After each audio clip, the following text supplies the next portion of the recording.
Who is Sivasankaran? Well, before he became the owner of Aircel, he was a small-time businessman, and I will take you back 35, 40 years to tell you what used to happen. You know, the IBM PC debuted in, I think, 1984 or something around that time, 84 or 85. You had first the XT, then something called as AT, Advanced Technology, and that was a 286 processor. And you would run DOS, Lotus, CC Mail, and all these things. And then in, I think, 1990, they debuted the Windows 3.0. Now, at 1990, the Intel had a 386 processor, which is just fast enough to run graphics. Before that, HP had a software which was essentially a licensed piece of Windows in order for them to make somebody use their scanner. So HP used to sell their scanners, and along with the scanner, the software that came with it was essentially a stripped down version of Windows, which would allow you to scan pictures. It was a pretty decent scanner, I must say. 300 DPI in 1985, 1986, very, very decent stuff. So in the 90s, like I said, the processors sold in India, they had to be sold using two distributors. The distributors were one for, of course, Intel, and the other one was for AMD. But there was a thriving white box market. What is white box market? White box market is one where anybody in their garage could assemble a PC or anything like that, server also. By that time, Novell NetWare was in place. In fact, Windows 3.1 came, which also allowed networking. So the number of computers that were being built, there was the HCL, there was the PCL, there was the HP. They were selling brand computers, but there were a lot of white box. Now, white box PCs were very cost sensitive, and they had to really, really nickel and dime in order to get the price down to the market's expectations. So all these people used to look at not the authorized seller of CPUs, but an alternate source. And it is believed that that alternate source was Mr. Sivasankaran. He used to come from Singapore to Chennai, and then he would bring on styrofoam, CPUs stacked up, and then he would somehow make a deal with the customs guy and walk through. This is something normal. In those days, even a VCR couldn't be brought into India without paying a lot of duty. You can get the idea. At least today, they are much more liberal. They only tax gold, and that too in large quantities. That is where Sivasankaran got his start. And then from there, I don't know how he managed to become the owner of Aircel, which grew into a fairly big company until it ran into headwinds. So we're going to talk about that story. I just wanted to give you a backdrop of Mr. Sivasankaran. There's one other little story. I live in the Bay Area, and if you drive from the Bay Area towards the Livermore Temple, which is one of the biggest Hindu temples in this area, then you would go across one hill and then down to the valley and then go to Livermore Valley. Right at the point where you hit the hill, on the left-hand side, you will see a huge mansion.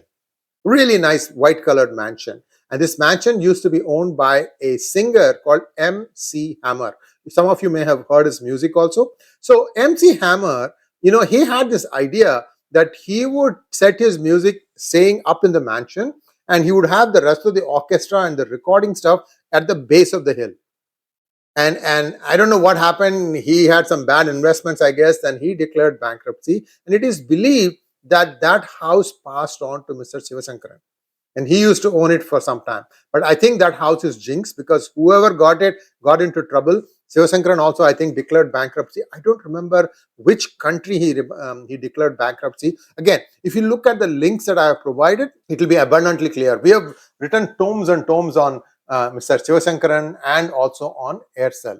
So go to PGurus.com and search on Sivasankaran. You will get a lot of stuff. Aircel, again, a lot of stuff. So I'm just going to give you some links, and you can do your own spelunking. Spelunking is exploration. So let's get back to our main story, Aircel. What happened in Aircel? This is a very, very interesting story, because much to my disappointment, the Modi administration has done nothing about it, because in this, both the Maran brothers, Kalanidhi and Dayanidhi, as well as Chidambarams, Karti and PC, are involved, and none of them have been prosecuted for this.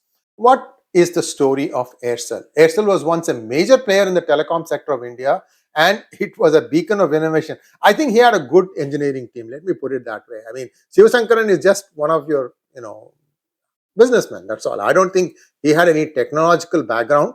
And the company gained traction. Remember, there were other things. 𝗏𝗏, I think there was another provider called 𝗏𝗏.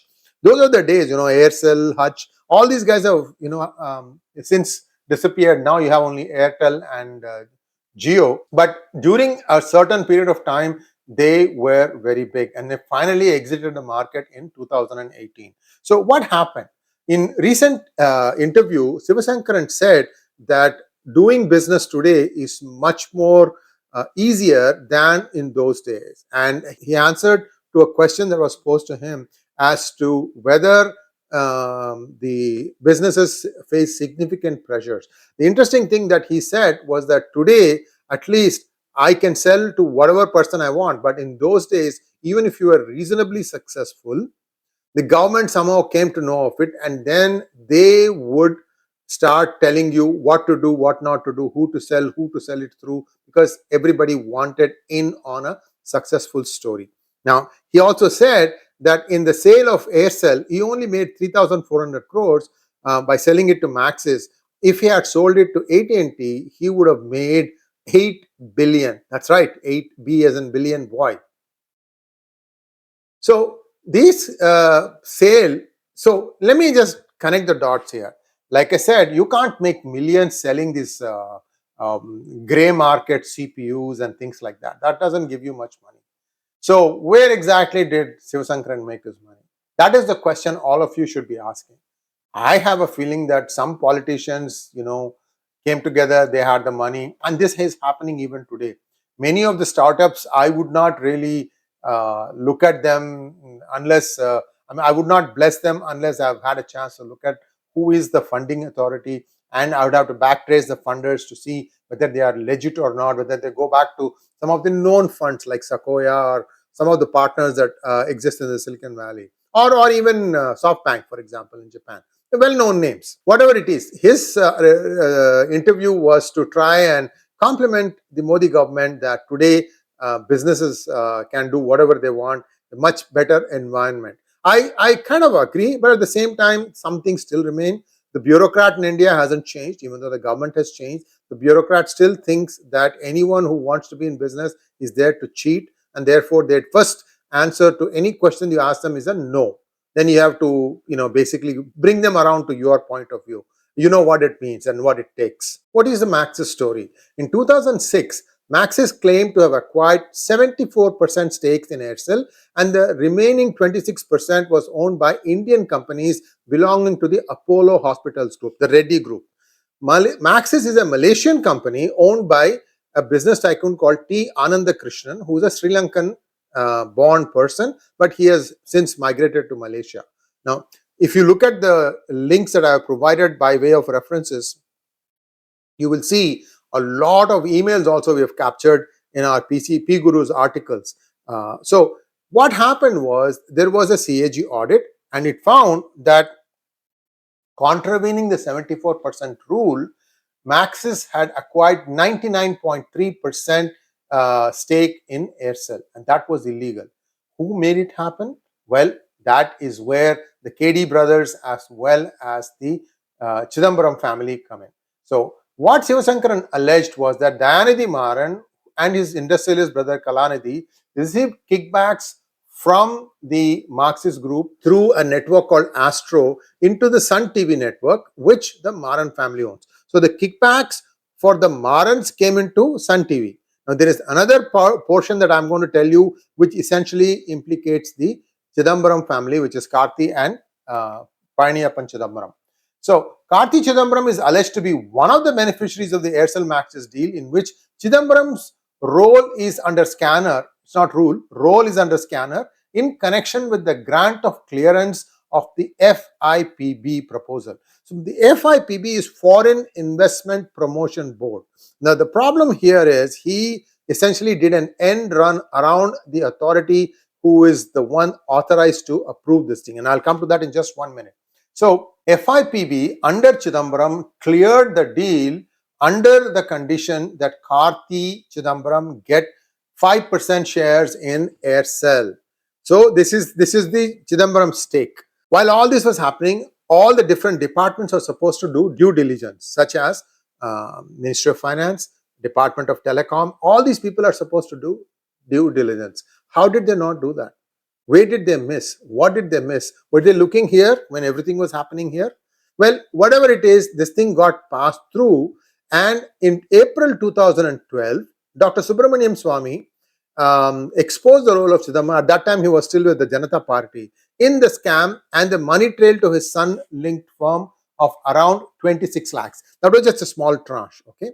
Now, UPA was still in power. CBI was not acting against Chidambaram. But what exactly did Chidambaram do? Well, I'll come to that in 1 minute. Now, in April 2011, the CBI received a complaint from Sivasankaran, who complained that the telecom minister of 2006, that is 𝗤𝙜 Maran, arm twisted him to sell this company. Why would somebody arm twist unless he had something there to start with? This is my question. This is the question to Sivasankaran. I don't know whether he'll care, dare to answer or care to answer. Because like I said, you can't make the kind of start that is needed to build a network like Aircel unless you had a lot of money. And I don't believe that you can make that kind of money selling grey market CPUs for white box PCs. Anyway, so the CBI filed an FIR against Maran in September 2011 along with his brother Kalanidhi Maran, and also at the Maxis owners T. Anandakrishnan and Ralph Martian, and companies including the Sun TV Group. This was all done by the UPA, 2011 CBI. You can see that DMK and the Congress party were at loggerheads. In the second term, they were really at loggerheads, especially after A. Raja and Kanamuri got arrested in the 2G scam. This is the interesting part. If a deal, Foreign Investment Promotion Board money request exceeds 600 crores, that has to be approved by the Cabinet Committee of Economic Affairs, of which Chidambaram is one member, but there are other people involved. But what Chidambaram did was he did an end run around it. He did not get them. He bypassed them to give the permission. Now, the interesting thing also here is the 74% of the stake was sold for 3,600, but the remaining 25.93% was sold at just 28 crores. I mean, stock price is per stock. How can 26% be sold at just a peanut value of 28 crores? That is 1 crore per percent. It should have been sold around 1,200 crores. This is back of the envelope calculation. So here is the mystery. So it was indeed sold for 1,300 crores and the actual money that came in was 4,900 crores. The 1,300 crores disappeared as kickbacks. I don't know if they have solved this problem yet, whether they have found out where that 1,300 crores is lodged. Because I did some writing. If you go on PGurus.com, you can see some possible leads on this. And again, this requires a specialized sleuth to find out where exactly that money went, who got what, how much, all that good stuff. But again, I ran out of time, and more importantly, I ran out of patience. How many times will you bring a case of corruption and the government does nothing about it? So this is why I'm writing all these fictional books, guys, because they all capture a piece of history of India, how sleaze, slush and sex really ruled the country in those 10 years, especially those 10 years. Even before that, for the five years, excluding a bit of the 𝗤𝙖𝗎 government, there has been nothing but that. Just this is anecdotal evidence. All that is covered in these two books. If you want to really know what happened, you will want to read Paper in Money Out, which is a sequel to Who Painted My Money White. You will understand where things were, how things got swindled. And again, these things don't talk about the Aircel-Maxis case, but it talks about how people used to get their cuts, what kind of percentages existed, who did what, who needed whose approval to get what done. You get the idea. Thanks for watching. Please like, share and subscribe to our channel. Don't forget to click on the bell button for notifications. Namaskar.